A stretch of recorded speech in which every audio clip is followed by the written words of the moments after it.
Welcome back students. मैं BS Rana स्वागत करता हूं आपका विक्ट्री क्लासेस के ऑनलाइन लर्निंग प्लेटफॉर्म पे। यहां पे आज आपको जो चैप्टर मैं पढ़ाने वाला हूं उस चैप्टर का नाम है बायोटेक्नोलॉजी प्रिंसिपल एंड प्रोसेसेस। ये क्लास 12th का चैप्टर 11th है। यहां बायोटेक्नोलॉजी यूनिट के अंदर मात्र दो चैप्टर हैं जो आपको पढ़ने हैं। चैप्टर नंबर 11 जिसमें बायोटेक्नोलॉजी प्रिंसिपल एंड प्रोसेस होगा, और दूसरा वाला जो चैप्टर है उसका नाम है बायोटेक्नोलॉजी एंड एप्लीकेशन। मतलब पहले चैप्टर में तो हम लोग पढ़ेंगे क्या कि बायोटेक्नोलॉजी एक्चुअल में है क्या, उसके अंदर प्रिंसिपल्स कौन से यूज होते हैं, किसकी मदद से हम लोग रिकॉम्बिनेंट डीएनए बनाएंगे, या कौन कौन से टूल्स वहां पे रिक्वायर्ड होंगे, और वहां के सारे जितने भी स्टेप्स हैं उन सबको हम लोग इस चैप्टर में कवर करेंगे। और दूसरे वाले चैप्टर में उसके एप्लीकेशन पार्ट में वहां पे एक एक करके हम उसके एप्लीकेशन को पढ़ते हुए चले जाएंगे। ये सारे के सारे लेक्चर्स आपको विक्ट्री क्लासेस की जो एप्लीकेशन है उस पे मिलेंगे। आपको पार्ट वाइज ये वीडियोस मिलती चली जाएंगी। आपको उस वीडियो के साथ उसका डिस्क्रिप्शन मिल जाएगा कि इस वीडियो के अंदर कौन सा पार्ट कवर्ड है, तो आप अपने इंटरेस्ट के हिसाब से उस पार्ट को देख सकते हैं। अब जो आज हम पढ़ने वाले हैं इस बायोटेक्नोलॉजी को, ये बायोटेक्नोलॉजी एक्चुअल में है क्या? तो देखिए, ये बायोटेक्नोलॉजी थोड़ी सी अलग चीज है जो बायोलॉजी आज तक आप पढ़ते आए। आप लोगों ने आज तक ऐसी चीज नहीं पढ़ी होगी, और बहुत इंटरेस्टिंग ये पार्ट है। इंटरेस्टिंग कैसे कि अगर मैं आपसे बोलूं कि मैंने स्पाइडर की जो वेब कोडिंग जीन है, मतलब स्पाइडर मतलब जो मकड़ी होती है उसकी एक जीन को निकाला जो वेब बनाती है, और उस जीन को मैंने इंसर्ट कर दिया गोट के अंदर, और गोट का जो मिल्क है उससे मैं बना रहा हूं फाइबर, तो बिल्कुल नई चीज है। आपने जीन किसी और की इंसर्ट किसी और के अंदर किया, और उसकी जो प्रोडक्ट बना वो उस प्रोडक्ट के अंदर उसके कैरेक्टरिस्टिक है जहां से आपने वो जीन ली थी। मतलब किसी ऑर्गेनिज्म और दूसरे ऑर्गेनिज्म के डीएनए को निकाल के किसी और के अंदर इंसर्ट करवाना, इसे हम लोग बायोटेक्नोलॉजी कहते हैं। यहां पे और मैं एग्जांपल आपको समझाता हूं। जैसे ये एप्लीकेशन वाले पार्ट में हम लोग पढ़ेंगे, हालांकि देखिए, एक डायबिटीज नाम की बीमारी होती है। जो डायबिटीज होती है वो होती है इंसुलिन की डेफिशिएंसी हो जाने के कारण। तो इंसुलिन की डेफिशिएंसी हो जाती है तो डायबिटीज होती है। और पहले के टाइम पे जो डायबिटिक पेशेंट होते थे उनको ट्रीट करने के लिए इंसुलिन को आइसोलेट किया जाता था कैटल से और पिग्स के। तो उन पिग्स से और कैटल्स को स्लॉटर किया जाता था, तो मारा जाता था, उनकी पेनक्रियाज निकाली जाती थी, उससे इंसुलिन को आइसोलेट करते थे, उसके बाद उस पेशेंट में लगाते थे। तो आप ये देखिए, एक तो थोड़ी सी अमाउंट की इंसुलिन के लिए आप किसी की जान ले रहे हो, आप किसी एनिमल को किल कर रहे हो, तो ethically it is very wrong. And second thing is कि वो जो इंसुलिन आपने वहां से निकाला भी, तो उसकी कॉस्ट बढ़ जाएगी, क्योंकि आपने एक पेनक्रियास से कितना इंसुलिन मिलेगा, कितनी डोज आप दे पाओगे, तो उसकी कॉस्ट बढ़ जाएगी। तो जो अमीर आदमी है केवल वही अफोर्ड कर सकता है। भाई गरीब आदमी को अगर डायबिटीज हो जाए तो क्या वो उसको अधिकार नहीं है कि भाई वो भी सही हो जाए, उसको दवाई मिले? और तीसरी चीज, ये सारी बातें सही है, चलो आपके पास पैसे भी, आपने उस इंसुलिन को खरीद लिया, तो जो वो इंसुलिन लगाई जाती थी पेशेंट के अंदर, उस पेशेंट के अंदर वो एलर्जिक रेस्पॉन्स देती थी, क्योंकि दूसरी स्पीशीज की बनी हुई वो हार्मोन था। तो इस चीज का कंक्लूजन एक बायोटेक्नोलॉजी ने इसका एक सॉल्यूशन निकाला। तो सॉल्यूशन कुछ इस तरीके से था कि हम ह्यूमन की जो इंसुलिन कोडिंग जीन है उसको आइसोलेट करेंगे। देखिए, जीन, मैं बार बार टर्म यूज कर रहा हूं, जीन का मतलब होता है सेगमेंट ऑफ डीएनए। मतलब जो हमारी बॉडी के अंदर डीएनए क्रोमोसोम की फॉर्म में है, उस क्रोमोसोम के ऊपर जो पर्टिकुलर एक सीक्वेंस होता है। हमारी बॉडी के अंदर 25 से 30 हजार जीन्स होती हैं, अगर आपने ह्यूमन जीनोम प्रोजेक्ट अच्छे से पढ़ा हो तो वो जो जीन्स हैं, हर जीन का एक काम होता है एक प्रोटीन को कोड करना। तो ऐसे ही हमारी बॉडी के अंदर अलग अलग हार्मोन्स को बनाने के लिए और एंजाइम्स को बनाने के लिए जीन्स मौजूद हैं। तो उस जीन को जो इंसुलिन को बनाती थी उसको निकाला गया और डाल दिया बैक्टीरिया के अंदर।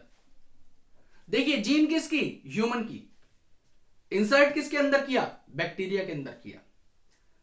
तो जो बैक्टीरिया था वो बैक्टीरिया बना रहा था ह्यूमन इंसुलिन को। अब कहोगे कैसे बना रहा था, तो अगर आपने जेनेटिक कोड्स को पढ़ा हो तो जेनेटिक कोड्स के अंदर एक प्रॉपर्टी होती है जिसे कहा जाता है जेनेटिक कोड्स आर यूनिवर्सल। मतलब जितने भी हमारे जेनेटिक कोड्स हैं वो चाहे वायरस हो, बैक्टीरिया हो, ट्रीज हो, प्लांट्स हो, प्रोटिस्ट हो, ह्यूमंस हो, कोई भी एनिमल हो, सब में वो सिमिलर होंगे, बदलेगा नहीं। मतलब अगर हमारी बॉडी के अंदर वो जेनेटिक कोड किसी अमीनो एसिड को बना रहा है तो बैक्टीरिया के अंदर भी उसी को बना रहा होगा। तो अगर हम लोग ह्यूमन जीन को बैक्टीरिया के अंदर इंसर्ट करा देंगे तो बैक्टीरिया भी वही प्रोटीन बनाएगा जो हमारी बॉडी के अंदर वो डीएनए बनाता था। तो अब वो बैक्टीरिया मास स्केल पे, मास स्केल का मतलब है ज्यादा क्वांटिटी में, पहले एनिमल को मारते थे, एनिमल के अंदर से कहा थोड़ा बहुत निकलता था और एक की जान चली जाती थी और दूसरे को महंगा मिलता था, फिर उसके अंदर एलर्जी हो जाती थी, कितनी सारी प्रॉब्लम, उस सब का सॉल्यूशन निकल गया। आप बहुत लार्ज क्वांटिटी में बनाओ इंसुलिन और इंसुलिन को बना के आप सस्ते रेटों पे मिलेगी, कोई एलर्जिक रिस्पॉन्स नहीं होगा। तो ये बायोटेक्नोलॉजी है जिसमें हमने एक ऑर्गेनिज्म के डीएनए को दूसरे ऑर्गेनिज्म के अंदर भेजा। तो अब बायोटेक्नोलॉजी को डिफाइन किस तरीके से किया जाए, मतलब इसकी डेफिनेशन क्या होगी। तो बेटा एक यूरोपियन फेडरेशन ऑफ बायोटेक्नोलॉजी है जिसे ईएफबी कहा जाता है। ईएफबी ने एक डेफिनेशन दी है जो मैंने यहां पे लिखी हुई है। इन्होंने बोला है कि it is the integration of natural science and organism. ये क्या है, इंटीग्रेशन है नेचुरल साइंस का ऑर्गेनिज्म के साथ, जिसमें हम लोग किसी ऑर्गेनिज्म की सेल्स को, पार्ट्स को या उसके मॉलिक्यूलर एनालॉग्स को यूज करेंगे for the product and services. मतलब आप किसी भी ऑर्गेनिज्म को ले रहे हैं, उसके सेल्स को यूज कर रहे हो या उसके पार्ट्स को यूज कर रहे हो या उसके मॉलिक्यूलर एनालॉग्स को यूज कर रहे हो। मॉलिक्यूलर एनालॉग से मतलब है उसके डीएनए या आरएनए, मतलब उसके जेनेटिक मटेरियल को आप यूज कर रहे हो किस चीज के लिए, प्रोडक्ट एंड सर्विसेज के लिए। प्रोडक्ट एंड सर्विसेज से क्या मतलब है, आप उससे कोई एंजाइम तैयार करवा रहे हो, आप उससे कोई हार्मोन सिंथेसाइज करवा रहे हो, आप वहां से किसी पर्टिकुलर प्रोटीन को तैयार करवा रहे हो, या सर्विसेज में आ जाएगा जैसे आप बायो रिमीडिएशन एक प्रोसेस होता है। बायो रिमीडिएशन का मतलब होता है कि जो वेस्ट वाटर ट्रीटमेंट है उसमें बैक्टीरियाज को आप यूज कर रहे हो और उसको यूज करने के लिए आप इन बैक्टीरियाज को यूज कर रहे हो और आप उस वेस्ट वाटर को ट्रीट कर रहे हो। तो आप किसी भी प्रोसेस में इन बायोटेक्नोलॉजिकल एप्लीकेशंस को यूज कर सकते हो। अब बात करते हैं, ये तो डेफिनेशन थी कि बायोटेक्नोलॉजी के प्रिंसिपल क्या है। तो प्रिंसिपल है हमारे दो, देखिए what are the principles of biotechnology. तो दो प्रिंसिपल है हमारे। पहला प्रिंसिपल है जेनेटिक इंजीनियरिंग,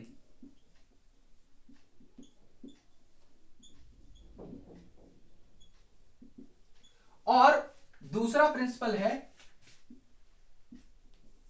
मेंटेनेंस ऑफ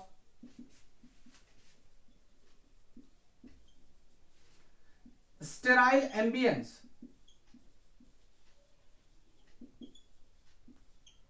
और माइक्रोबियल कंटामिनेशन फ्री एनवायरनमेंट।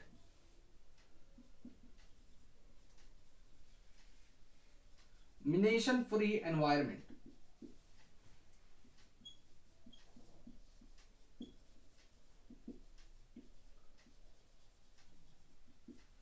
तो देखिए यहां पे पहला लिखा हुआ है मैंने जेनेटिक इंजीनियरिंग। देखिए आपने कई तरीके के इंजीनियर्स सुने होंगे। आपने सुना होगा कि सिविल इंजीनियर्स हैं, वो कंस्ट्रक्शन करते हैं, बिल्डिंग्स को बनाते हैं, स्काई स्क्रेपर्स को बनाते हैं। मैकेनिकल इंजीनियर्स जो है इंजन्स के साथ काम करते हैं, या जो हमारे आईटी या सीएस वाले होते हैं वो क्या करते हैं, आपके कंप्यूटर जो प्रोग्रामिंग है उस वाले पार्ट में अपना रोल प्ले करते हैं। तो उसी से डिराइव्ड एक टर्म है जेनेटिक इंजीनियरिंग। ठीक है, जेनेटिक इंजीनियर्स वो होते हैं जो डीएनए की रीस्ट्रक्चरिंग कर सकते हैं। मतलब वो किसी भी ऑर्गेनिज्म के डीएनए को या आरएनए को मैनिपुलेट कर देंगे, उसके अंदर चेंज ले आएंगे और चेंज लाके उसके फिनोटाइप को बदल सकते हैं। कहने का मतलब क्या है, मतलब मैं ऐसा करूं कि किसी ह्यूमन के अंदर आप आई कलर को बदल सकते हो, आप उसके हेयर शेप को बदल सकते हो, आप उसके स्किन पिगमेंटेशन को बदल सकते हो जेनेटिक इंजीनियरिंग की मदद से। आप कुल मिला के बात ये कि आप एक सुपर ह्यूमन भी तैयार कर सकते हो।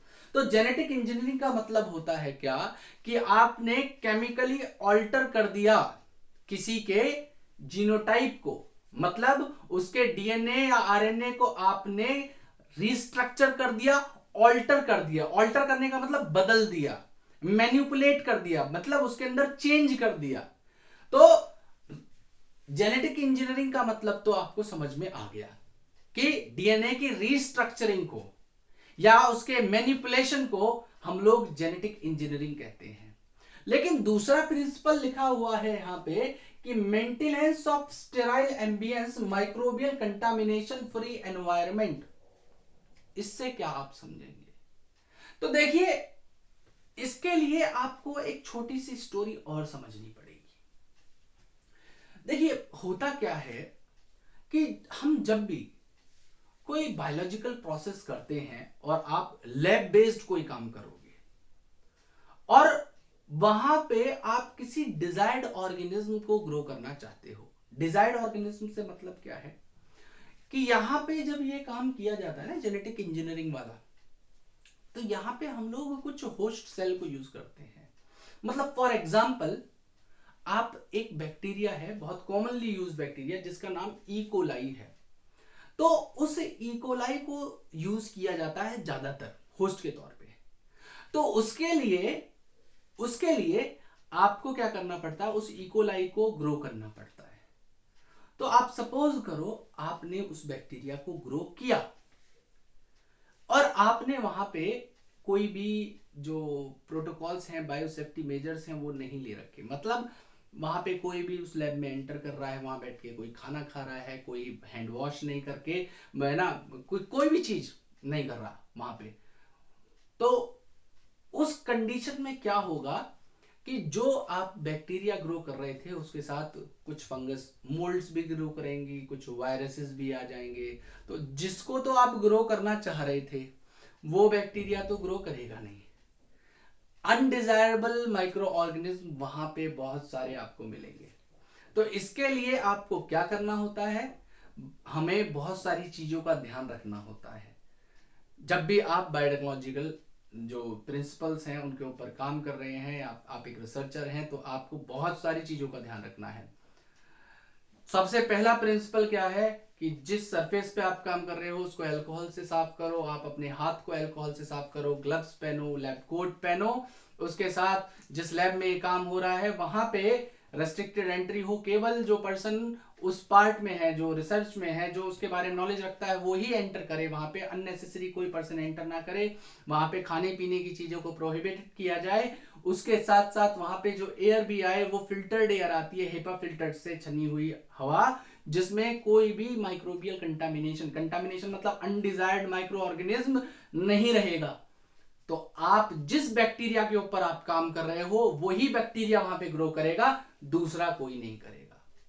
अगर दूसरा कोई बैक्टीरिया वहां पे ग्रो करता है तो आपका सारी की सारी मेहनत बेकार हो जाएगी। तो ये है दो प्रिंसिपल।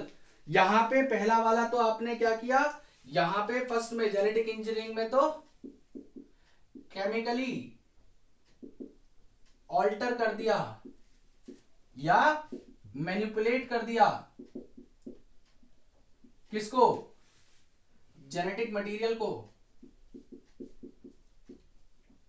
मतलब क्या, डीएनए या आरएनए को। अब दूसरे के अंदर क्या किया, यहां पे आपने स्टेराइल एम्बियंस मतलब माइक्रोबियल कंटामिनेशन फ्री एनवायरनमेंट तैयार किया। मतलब आप चाहते हैं वहां पे केवल जो डिजायर्ड बैक्टीरिया है उसी की ग्रोथ हो। There should be growth of desired microbe and you don't want कि कोई भी अनडिजायर्ड माइक्रोब वहां पे ग्रो करे। तो inhibit the growth of undesired micro organism. तो इसीलिए आप क्या करोगे, यहां पे लिखा हुआ है maintenance of sterile ambience. Sterile का मतलब वहां पे कंप्लीट स्टेरिलिटी हो, मतलब कोई भी किसी भी तरीके का कंटामिनेंट वहां पे नहीं होना चाहिए और माइक्रोबियल कंटामिनेशन फ्री एनवायरनमेंट होना चाहिए। तो आपका जो है वो बायोटेक्नोलॉजी के जो प्रिंसिपल है, आपका जो प्रोसेस चल रहा है वो बहुत अच्छे से चलता रहेगा। और आपने अगर हल्की सी भी लापरवाही करी इन चीज को करने में तो आप सक्सेसफुल नहीं हो पाएंगे। आप चाहेंगे कोई कुछ काम करना, हो रहा होगा कुछ और वहां पे। तो ये प्रिंसिपल्स हैं। अब बात करता हूं कि इसकी शुरुआत कैसे हुई। मतलब बायोटेक्नोलॉजी ज्यादा पुराना फील्ड नहीं है ये। तो सबसे पहले जो है दो वैज्ञानिक थे, एक का नाम था हर्बर्ट बोयर और दूसरे थे स्टेनले कोहान। तो जो हर्बर्ट बोयर और स्टेनले कोहान थे उन्होंने पहली बार 1972 में एक एंटीबायोटिक रेजिस्टेंस जीन को इन्होंने आइसोलेट किया, कट किया सैल्मोनेला टाइफी के एक प्लाज्मिड से। तो पहली बार किसी बैक्टीरिया के प्लाज्मिड से किसी जीन को निकाला गया। वो काम फर्स्ट टाइम 1972 में कर लिया गया। तो इससे थोड़े से जो स्कोप है बायोटेक्नोलॉजी के वो वहां से ओपन हुए और धीरे धीरे करके कुछ रेस्ट्रिक्शन एंजाइम्स को आइसोलेट किया गया जो डीएनए को कट करते थे। अभी बात करूंगा क्या होते हैं वो। और फिर बायोटेक्नोलॉजी शुरू होती है।